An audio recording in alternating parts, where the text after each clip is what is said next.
Hello and welcome back to Football Scrutiny. Today we're going to be taking a look at the Club World Cup final between Liverpool and Flamengo.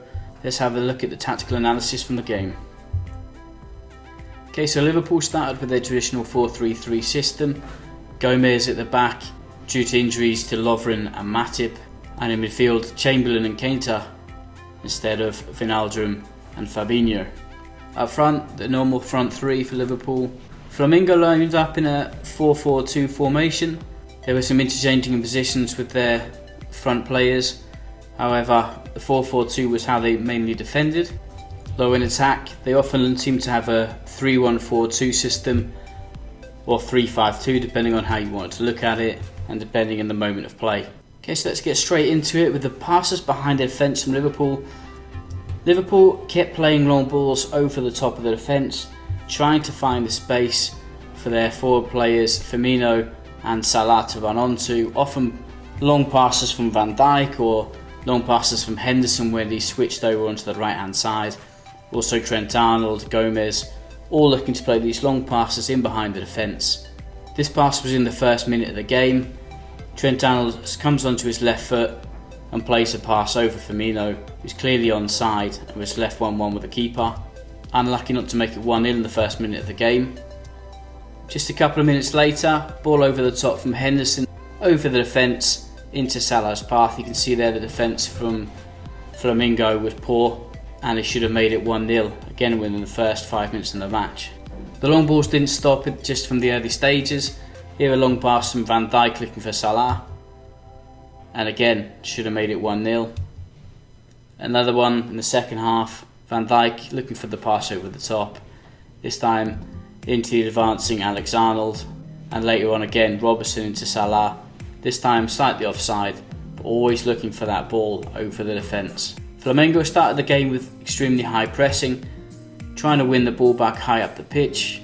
Because they committed so many players forward, often when Henderson was picked up by their number 8 and Keita their number 5, either Firmino or Chamberlain would find themselves in space, and that was due to the fact that Mane and Salah were quite often tying up a centre back and a full back at the same time, leaving Chamberlain and Firmino space to be able to bring the ball out.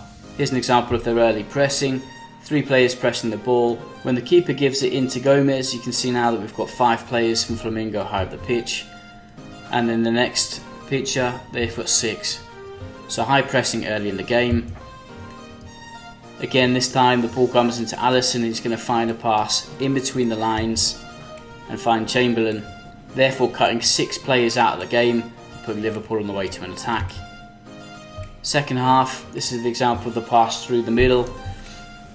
6 players again up forward, and a pass simply into the space for Keita to run onto, and we can see there the positioning of Bobby Firmino in that false 9 position as well. And this is the image which shows Mane and Salah attacking the space in between the centre back and full back, therefore tying up 4 players for just 2 centre forwards and allowing Liverpool to get forward. With numbers in midfield there, we can see 4 players in that midfield. Liverpool played a high line, which is quite dangerous at times. As you can see here, a simple ball over the top could easily put someone in. So when there's no pressure on the ball, Liverpool should really be dropping back. However, they're so confident with their centre backs, leaving 2 against 2 isn't a problem for them. Okay, here no pressure on the ball, really tight, compact defence, lots of space behind the defence. So when that ball comes back in, Liverpool players should really be dropping or playing the offside trap. Again, a little bit later, no pressure on the ball, really high Liverpool defence, trying to find that space in behind for Flamengo. But Liverpool, like I said, so confident with their 2 centre backs. And on this occasion, Alisson Becker comes out and tidies it up. Okay, so taking a look at the confident centre backs, leaving 2 against 2 in transitions. Van Dijk and Gomez, often 2 against 2 with Barbosa and Ribeiro, or Henrique. Here we can see a transition, ball over the top, 2 against 2, Gomez and Van Dijk, 2 against 2 with the centre forwards. Again, long ball forward, Van Dijk steps out, you can see that there's 2 white players there. Van Dijk stepped out, which means that Gomez is now 1-on-1. Van Dijk and Alex Arnold getting back as quickly as they can because it's effectively a 3 against 3. Dangerous play, but also very confident. Again, just 1 minute later, ball over the top, high defensive line. Liverpool confident they're capable of getting players back. Alex Arnold really should be goal side, but he's so quick he's able to get back and defend it. Certainly helps when you've got very fast fullbacks to be able to get back. Again, long ball forward, Van Dijk and Gomez 2 against 2, and that happened throughout the whole game.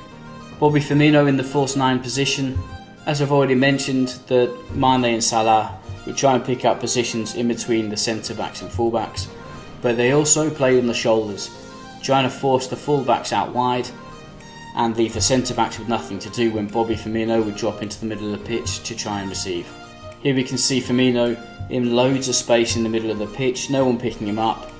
The centre-backs have dropped off because they're worried about Salah and Mane. Okay, so we can see the really high positioning from Mane and also from Salah, and the 2 centre-backs from Flamengo with nothing to do. And the superiority in midfield from Firmino, Oxlade-Chamberlain and Keita against the 2 centre midfielders from Flamengo. Again, Firmino just looking for that pass just behind the shoulders of the 2 centre midfielders, and again, plenty of space in the midfield for him to receive. Okay, so from the attack from Flamengo, I've put here a 3-1-4-2, but it's often switching systems quite regularly. Just to explain how the 4-4-2 turns into a 3-1-4-2.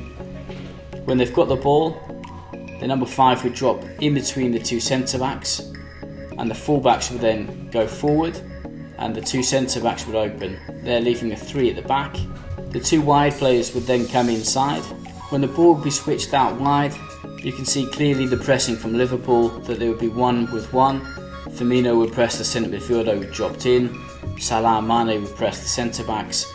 And when the ball interestingly came to the full-back, that's when Robertson would jump out to press, and then the wide players from Flamengo who have come inside would then try and jump out onto the wings to try and create the width. Okay, so when Robertson jumps out, then the wingers would move into wide positions to try and attack. Okay, so those wingers inside. Here we can see the 2 centre midfielders, and in the next picture we can see the 2 centre midfielders, but now we can see the wide players have moved inside, and I've just positioned arrows there to show where the 2 fullbacks are moving up the pitch. Again, another picture of the 2 wide players inside, and also Ribeiro, the centre forward, dropping in as well. Here we can see the centre midfielder who's dropped back in between the 2 centre backs, and those 2 high fullbacks we can also see in the picture too. Again, the midfielder drops in between the centre backs, 2 fullbacks go forward, and I've highlighted the other centre midfielder there, almost creating that 3-1-4-2 or 3-3-2-2 system. So you can clearly see that they're playing with 3 at the back, 3 now in midfield with those 2 wide players moving in and the fullbacks moving up also. Another example of the 2 wide players coming inside, trying to create superiority in the middle of the pitch. Liverpool often move their midfielders wide to try and create superiority in the wide areas. Here I've just highlighted Oxlade-Chamberlain. So he would often move out wide when the ball would come to the fullback. This would then leave a problem for the wide player from Flamengo.